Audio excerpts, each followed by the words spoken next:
정명철, 맞습니까? 호화로운 한식당 상견례 자리, 웃음꽃이 만발한 순간, 그의 손에서 내 손으로 건너온 누런 쪽지 하나. 나는 그저 식사를 끝내려던 참이었습니다. 하지만 그 이름을 보는 순간 내 심장이 멈췄습니다.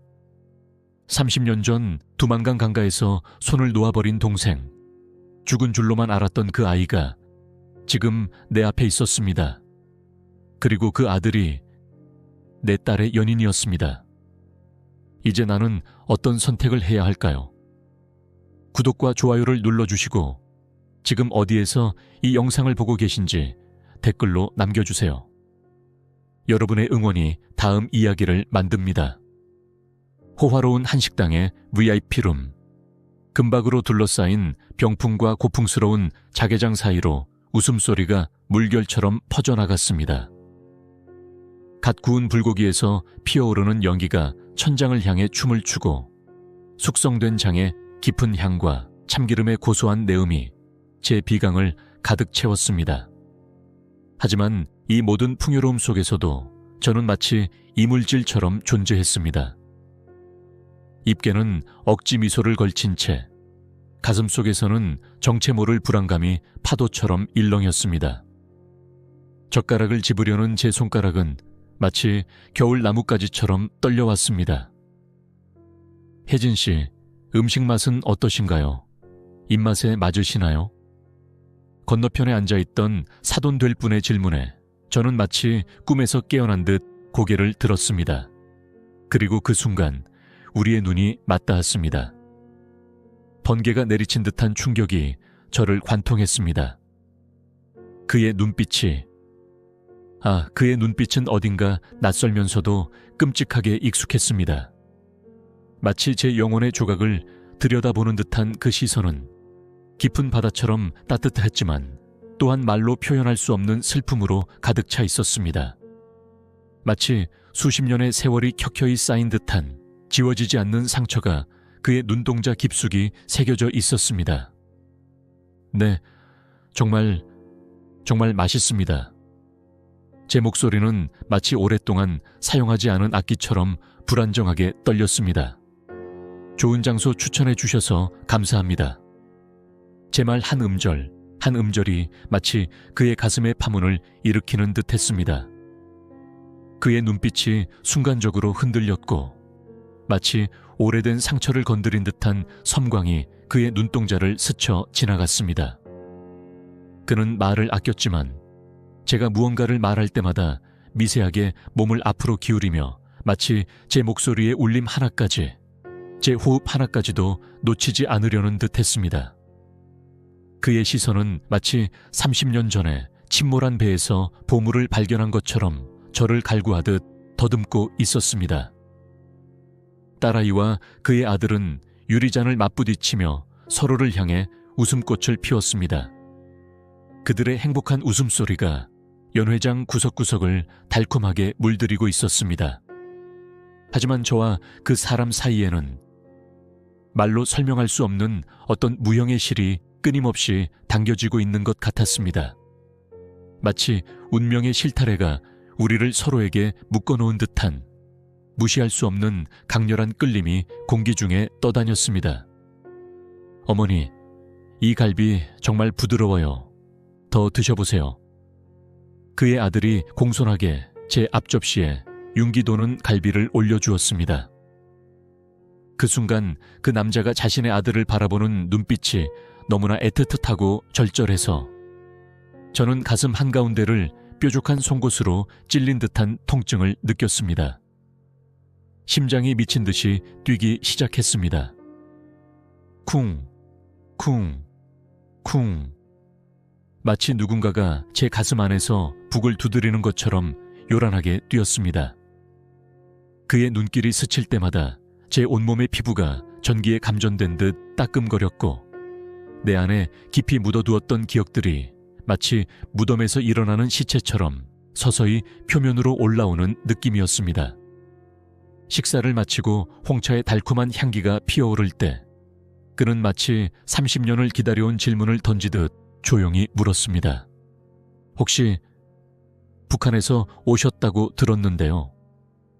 평범한 질문처럼 들렸지만 그의 목소리는 마치 낡은 바이올린 현처럼 깊게 떨리고 있었습니다.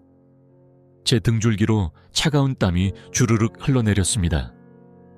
귓게는 마치 타임머신을 타고 돌아간 듯 오래전 잊었던 그날의 공기가 파도처럼 밀려왔습니다. 두만강의 차가운 물살 소리, 동생의 절규, 숲을 사이로 부는 칼바람. 모든 것이 순식간에 저를 덮쳤습니다. 가슴 한 구석이 납덩이처럼 무겁게 가라앉았고 목구멍은 마치 모래를 삼킨 것처럼 바짝 말라갔습니다.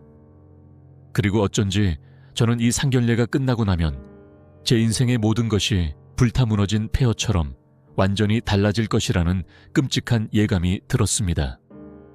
한밤중 악몽에 시달려 비명과 함께 잠에서 벌떡 일어났습니다. 시계는 새벽 3시를 가리키고 있었고 온몸은 마치 물에 빠진 듯 흠뻑 젖어 있었습니다. 이불은 땀으로 범벅이 되었고 심장은 마치 도망치는 토끼처럼 미친 듯이 뛰고 있었습니다. 또 그 꿈이었습니다. 칠흑 같은 어둠 속에서 누군가 저를 필사적으로 부르는 소리. 그 목소리는 마치 영혼의 심연을 핥히는 발톱처럼 저를 고통스럽게 흔들어 놓았습니다. 내게는 누구에게도 단 한 번도 털어놓지 못한 피비린내, 나는 상처가 있습니다. 꽃다운 20살, 목숨을 걸고 탈북하던 그 저주받은 날, 저는 11살 난 동생 명철이를 두고 국경을 넘었습니다. 그 기억은 제 영혼에 난 구멍, 결코 아물지 않는 상처로 남아 매일 밤 저를 찾아옵니다. 그날은 유난히 달빛이 차갑고 잔인하게 빛났습니다. 마치 우리의 운명을 비웃는 듯한 그 섬뜩한 달빛 아래 두만강 물살은 칼날처럼 날카롭게 은빛으로 일렁였습니다. 저는 명철이의 작은 손을 꼭 잡고 있었습니다. 그의 손은 얼음장처럼 차가웠고 손가락은 공포로 딱딱하게 굳어 있었습니다. 뼛속까지 스며드는 차가운 강바람이 얼굴을 핥히고 멀리서는 궁연들의 사나운 짖는 소리가 저 멀리서 점점 가까이 다가오고 있었습니다.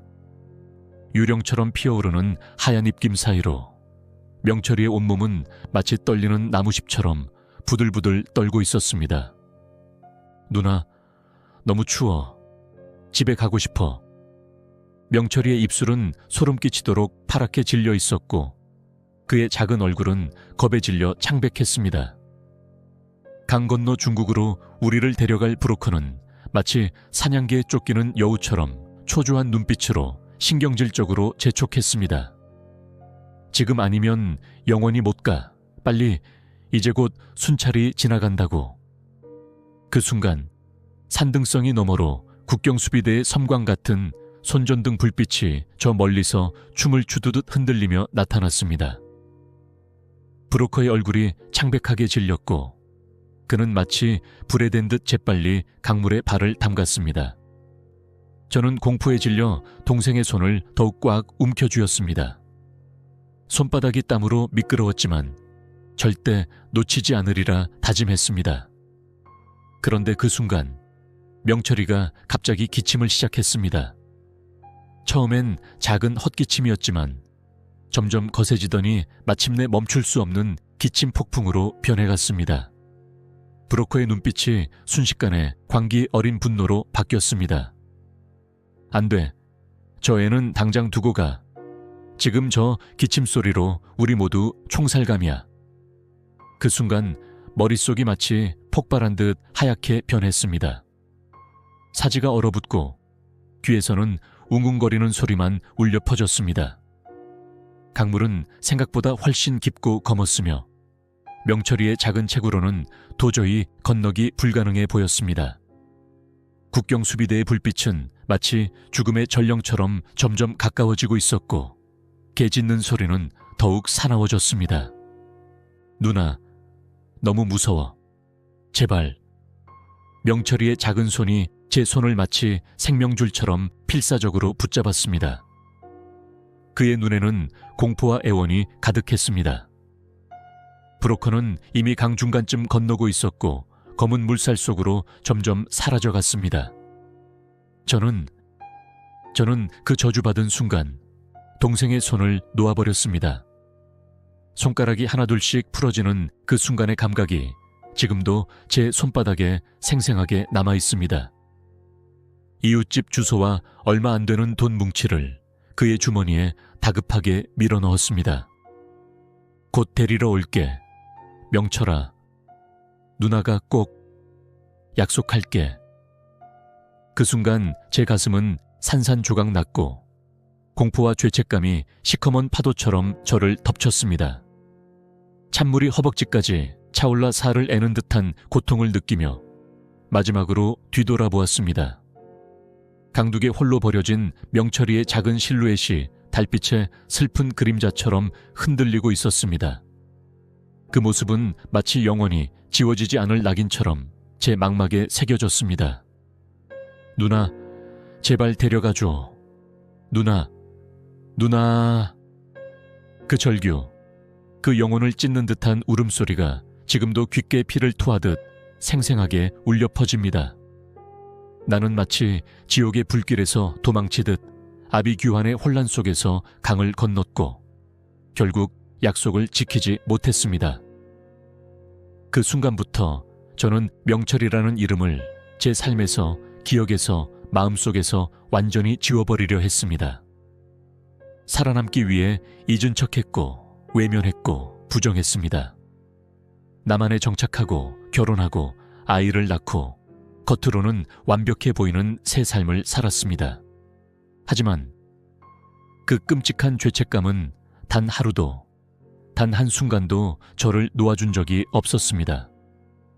숨을 쉴 때마다, 웃을 때마다, 행복할 수 있는 순간마다 제 영혼 깊은 곳에서는 그날 밤 강둑에 홀로 남겨진 동생의 절규가 울려 퍼졌습니다. 살아있을까? 어떻게 지낼까? 나를 얼마나 증오할까? 돌이킬 수 없는 잔인한 선택을 했던 그날, 저는 제 영혼의 반쪽을 영원히 되돌릴 수 없이 잃어버렸습니다. 가끔은 꿈에서 명철이를 만납니다. 하지만 깨고 나면 현실은 언제나 피를 토하는 듯한 고통과 함께 냉혹하게 저를 맞이합니다. 동생 없는 하루하루가 마치 지옥불 속에서 타오르는 끝없는 참회의 시간이었습니다. 화려한 상견례가 끝나갈 무렵 손님들은 하나둘 자리를 정리하고 있었습니다. 갑자기 하늘이 찢어지듯 봄비가 쏟아지기 시작했고 창문에는 마치 누군가가 조급하게 두드리는 것처럼 빗방울이 격렬하게 부딪히는 소리가 들렸습니다.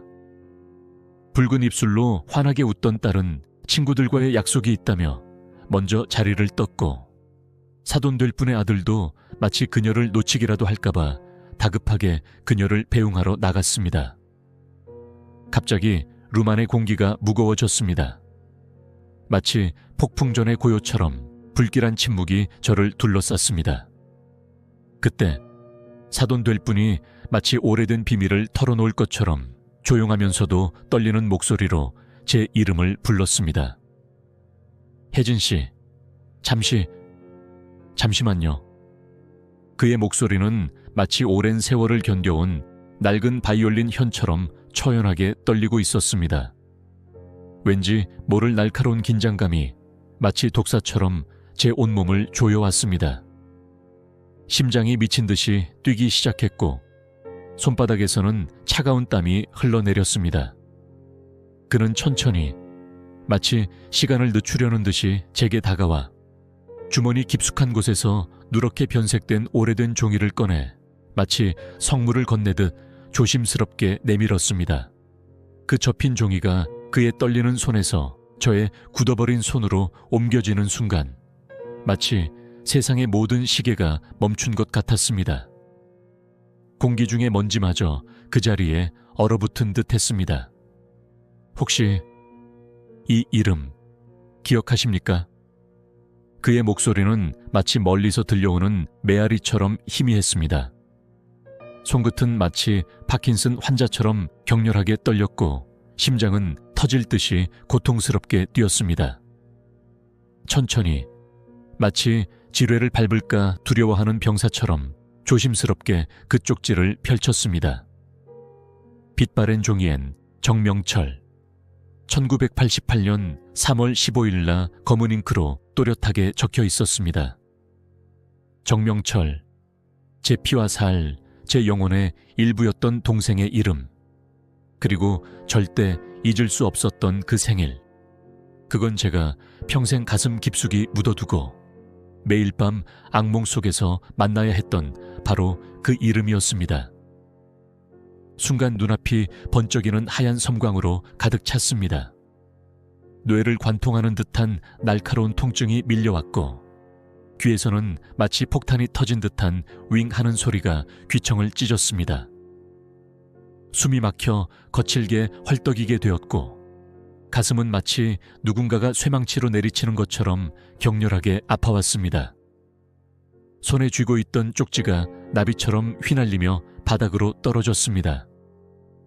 다리의 모든 힘이 순식간에 빠져나가는 것을 느끼며 의자에 마치 넋이 빠진 사람처럼 털썩 주저앉았습니다. 어떻게? 목이 쇠덩이로 꽉 막힌 듯 말이 나오지 않았습니다. 목구멍에서는 신음 같은 소리만 새어나왔습니다. 그는 마치 평생 기다려 온 순간을 맞이한 듯 깊은 숨을 들이쉬며 저의 옆에 무릎을 꿇듯 앉았고 떨리는 목소리로 제 영혼을 뒤흔드는 단 한마디를 속삭였습니다. 누나. 그 한마디가 마치 지진처럼 제 존재의 기반을 뒤흔들었습니다. 30년의 세월, 30년간 쌓아올린 모든 거짓과 가면이 한순간에 무너져 내렸습니다. 그의 충혈된 눈에서 뜨거운 눈물이 마치 봄비처럼 흘러내렸고 저도 모르게 떨리는 손을 뻗어 그의 얼굴을 만지며 그 눈물을 닦아주었습니다. 손끝에 닿는 그 눈물의 뜨거운 온기가 그가 정말 제 혈육, 제 동생임을 피부로 확인시켜 주었습니다. 어떻게 살아있는 거야. 정말 명철이 맞아. 목이 메어 제대로 된 말조차 나오지 않았습니다. 저는 마치 맹인이 처음으로 세상을 보는 것처럼 떨리는 손가락으로 그의 얼굴 곳곳을 더듬었습니다. 먼지 같은 아이였던 동생이 어느새 깊은 주름과 흰머리가 섞인 중년의 남자가 되어 제 앞에 무릎을 꿇고 있었습니다.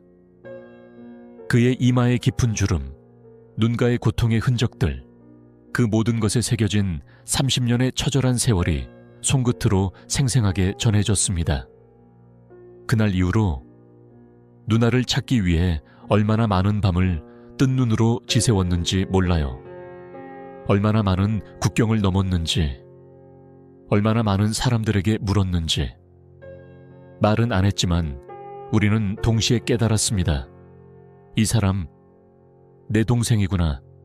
이건 꿈이 아니라 현실이구나. 우리는 마치 영원히 서로를 알아보는 것처럼 말없이 깊이 서로를 바라보았습니다. 그 눈빛 속에는 30년간의 고통, 그리움, 절망, 희망, 모든 이야기가 말없이 담겨 있었습니다. 하지만 그 순간 마치 죽음의 전령처럼 무언가 얼음장처럼 차가운 것이 제 등골을 타고 천천히 올라왔습니다. 온몸의 피가 얼어붙는 것 같은 느낌이었습니다. 딸과 그의 아들, 그들은 지금 사촌 사이, 근친. 제 머릿속에서 끔찍한 생각이 번개처럼 섬광을 일으키며 스쳐 지나갔습니다. 그것이 현실이 되면 안 된다는 절박함, 공포, 두려움이 마치 검은 파도처럼 온몸을 덮쳤습니다. 행복했던 상견례의 공기가 순식간에 마치 독가스처럼 무겁고 숨막히게 변했습니다. 영혼 깊은 곳에서부터 처절한 비명이 울려 퍼지는 것 같았습니다. 호화로운 한식당을 나서는 순간 밤의 차가운 공기가 면도날처럼 날카롭게 제 뺨을 핥히었습니다. 하지만 그 매서운 칼바람보다 1000배, 10,000배 더 강렬한 것은 제 내면에서 용암처럼 끓어오르며 전신을 불태우는 감정의 폭풍이었습니다. 심장이 미친 듯이 벌떡벌떡 뛰었습니다. 마치 가슴 안에 갇힌 새가 필사적으로 날개를 퍼덕이며 탈출하려는 것처럼 거세게, 고통스럽게, 아프게 뛰었습니다.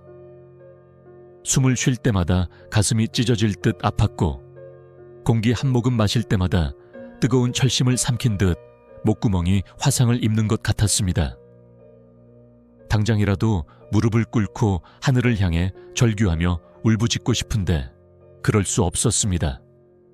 아직 호화로운 식당 입구에는 장밋빛 미래를 꿈꾸는 딸과 그의 아들, 아니 제 동생의 아들, 제 딸의 사촌이 서 있었으니까요. 그들은 마치 세상에 그들밖에 존재하지 않는 것처럼 어깨를 맞대고 서서 달콤한 속삭임을 주고받으며 행복에 취해 웃고 있었습니다. 그 천진한 행복의 모습이 너무나도 잔인하게 아름다워서 제 가슴은 마치 유리처럼 산산조각 나는 것 같았습니다. 제 영혼이 찢겨나가는 고통에 실신할 것 같았습니다. 동생, 이제는 그를 피할 수 없이 동생이라 불러야만 했습니다. 과 제가 순간 눈을 마주쳤을 때 마치 시간이 역류하는 듯 그의 눈빛 속에 30년 전의 장면이 생생하게 겹쳐졌습니다. 두만강에서 공포에 질려 떨고 있던 그 연약한 어린 소년의 모습이 이제는 흰머리가 섞인 중년의 아들을 가진 아버지가 되어 제 앞에 서 있었습니다. 피가 용암처럼 끓어오르는 듯한 느낌과 함께 확신이 들었습니다. 의심의 여지 없이 진실은 명백했습니다. 이 사람, 내 동생 맞습니다. 내 혈육, 내 살과 피입니다. 그런데 그 순간 재회의 기쁨보다 끔찍한 두려움이 1000배는 더 강렬하게 저를 덮쳤습니다. 지금 저 두 아이들은 그들은 피를 나눈 사촌 남매였습니다. 딸과 그 아들, 서로 사랑하고 있었습니다. 법적으로, 윤리적으로, 혈연적으로.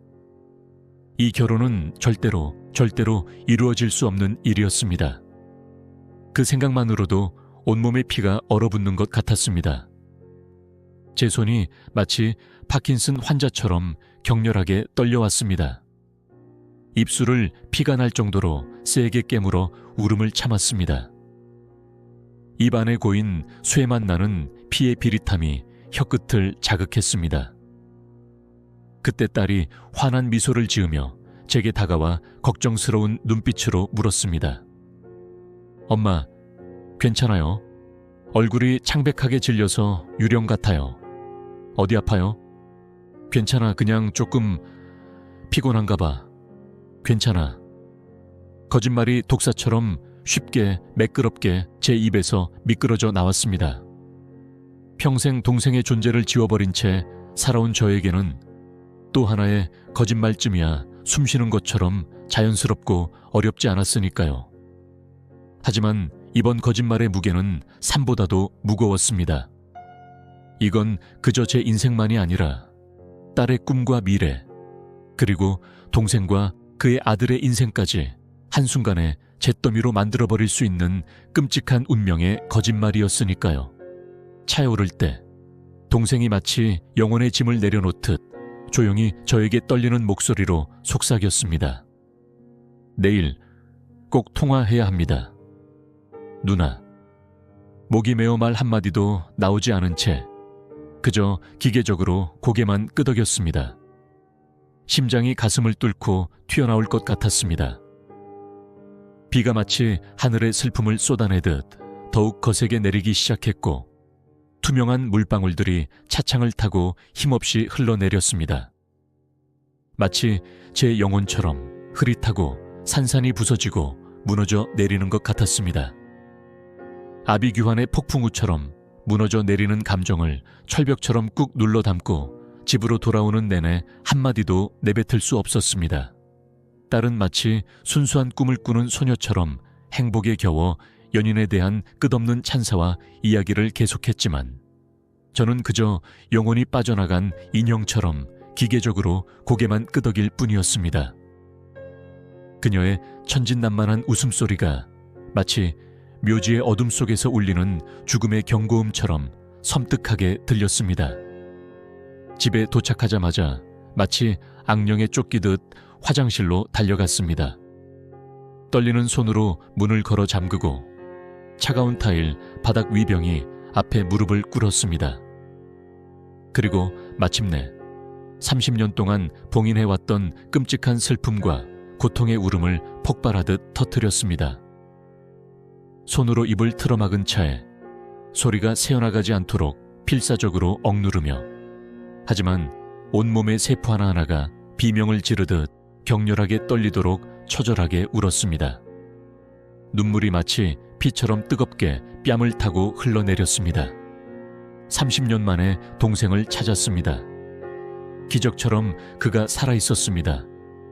하지만 그 기적의 대가는 너무나 처절하고 너무나 잔인하고 너무나 견딜 수 없이 컸습니다. 제 딸의 행복과 미래를 산산조각내는 대가였습니다. 상처가 될 것입니다. 새벽 3시 창문을 열고 깊게 숨을 들이마셨습니다. 차가운 공기가 폐 속으로 들어왔습니다. 머릿속이 복잡했습니다. 모든 기억이 물밀듯이 밀려왔습니다. 탈북 후 첫 직장에서 지금의 남편을 만났던 순간, 그는 제가 북한에서 왔다는 사실에 편견 없이 저를 대해주었습니다. 딸을 낳고 키우면서 그녀에게 절대 저와 같은 상처는 주지 않겠다고 다짐했던 순간들, 그 모든 기억이 주마등처럼 스쳐 지나갔습니다. 저는 죄인이었습니다. 동생을 두고 온 것도, 딸의 인생을 망치게 생긴 것도 모두 제 몫이었습니다. 제 선택이, 제 결정이 30년이 지난 지금 이렇게 모두에게 상처를 주고 있었습니다. 새벽 5시 부엌에서 차를 끓였습니다. 뜨거운 김이 올라오는 찻잔을 양손으로 감싸 쥐었습니다. 온기가 차가워진 손을 데웠습니다. 창밖으로 동이 트기 시작했습니다. 새들이 지저귀는 소리가 들렸습니다. 그 순간 울리는 휴대폰. 동생이었습니다. 누나. 그의 목소리는 밤새 울었는지 쉬어 있었습니다.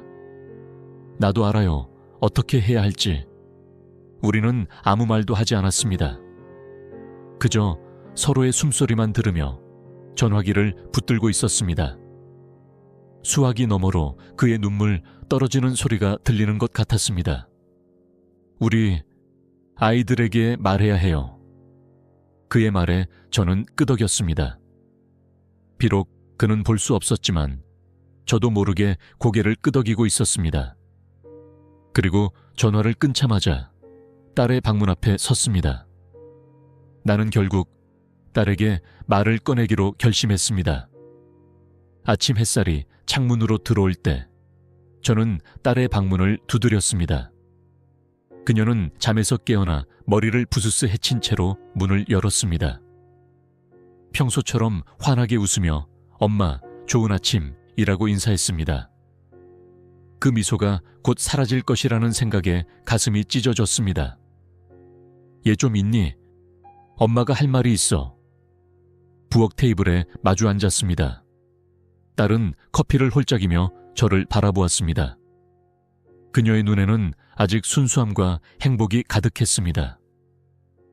제가 지금 하려는 말이 그 모든 것을 앗아갈 것이라는 두려움이 엄습했습니다. 무슨 일이세요? 어제부터 이상해 보였어요. 숨을 깊게 들이마시고 천천히 내뱉었습니다. 어디서부터 이야기를 시작해야 할지 막막했습니다. 결국 저는 가장 처음으로 돌아갔습니다. 엄마가 북한에서 올 때 이야기를 한 적이 있니? 딸은 고개를 끄덕였습니다. 그녀는 제 과거에 대해 대략적으로만 알고 있었습니다. 저는 손을 떨리며 한 글자 한 글자 조심스럽게 말을 이어갔습니다. 그때 엄마는 혼자 오지 않았어. 동생이 있었어. 11살 된 남동생. 과거의 이야기를 하는 동안 딸의 표정이 점점 굳어갔습니다. 그녀는 이미 무언가를 감지한 듯 했습니다. 제 말이 끝나기도 전에 그녀의 눈에서는 이미 눈물이 고이기 시작했습니다. 그래서 그 사람, 내 사촌이야. 내 동생의 아들이야. 말을 마치자마자 방 안에는 무거운 침묵이 내려앉았습니다. 딸의 얼굴에서 모든 혈색이 빠져나갔습니다. 처음엔 무슨 말인지 몰라 하더니 곧 이해하는 눈빛으로 변했습니다.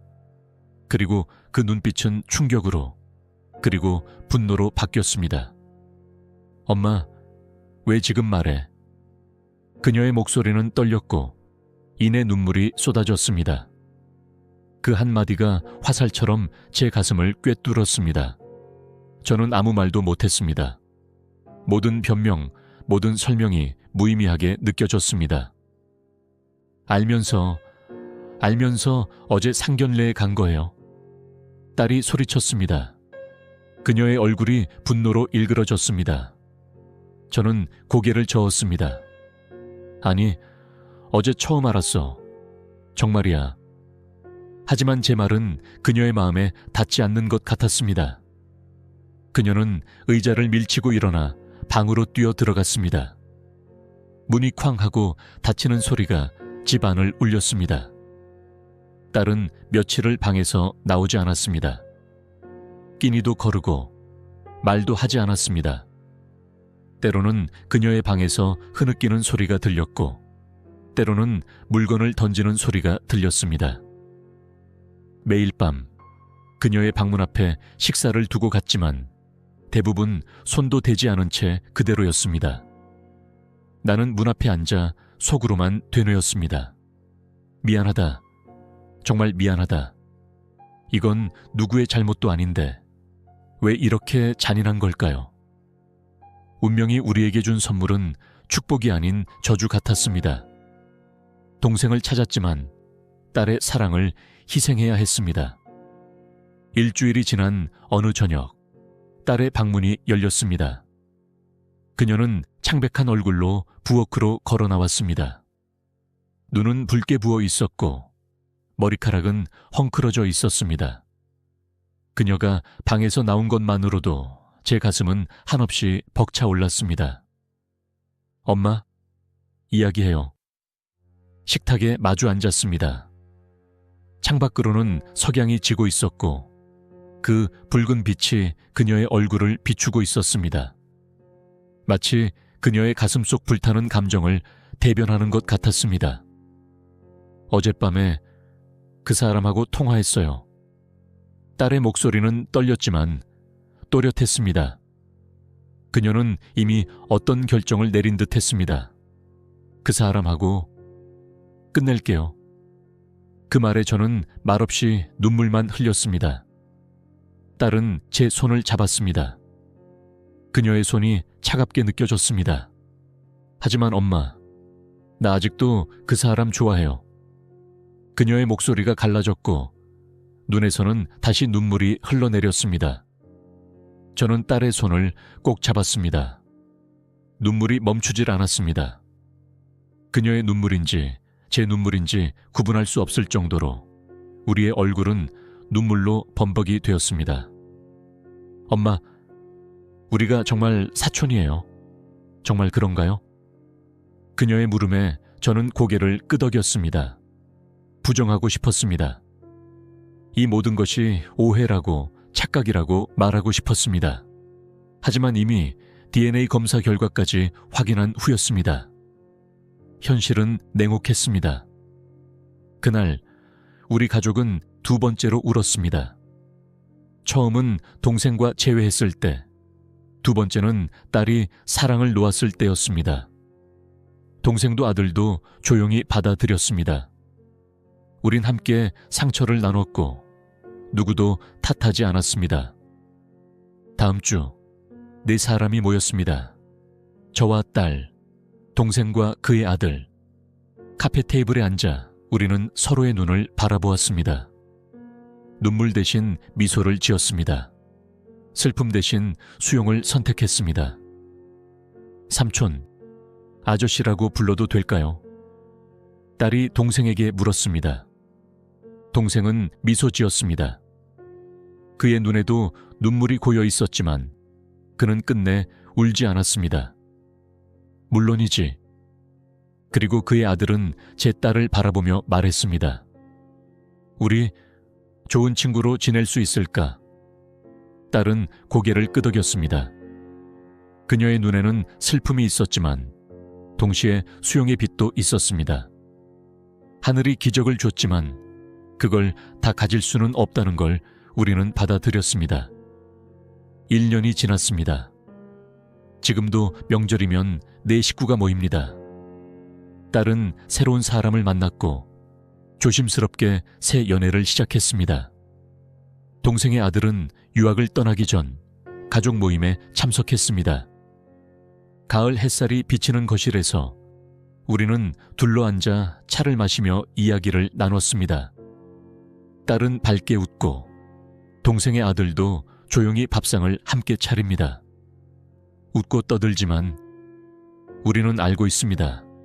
그 속에 묻힌 이야기들을. 누나, 오랜만에 고향 이야기 좀 해주세요. 동생이 말했습니다. 저는 오랜 기억을 더듬어 북한에서의 추억을 이야기했습니다. 그 속에는 슬픔도 있었지만 또한 그리움도 있었습니다.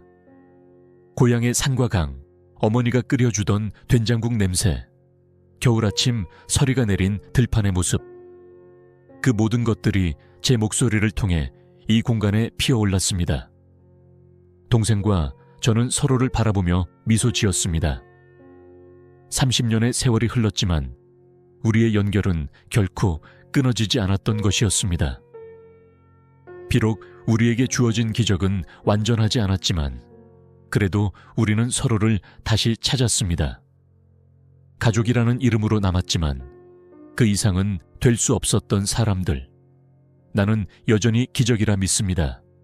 하지만 그 기적이 우리에게 전부를 주지는 않았다는 것도 알고 있습니다. 밤이 깊어갈 때 동생이 조용히 제게 물었습니다. 후회하세요? 그날 밤 날 두고 온 걸. 저는 잠시 생각에 잠겼습니다.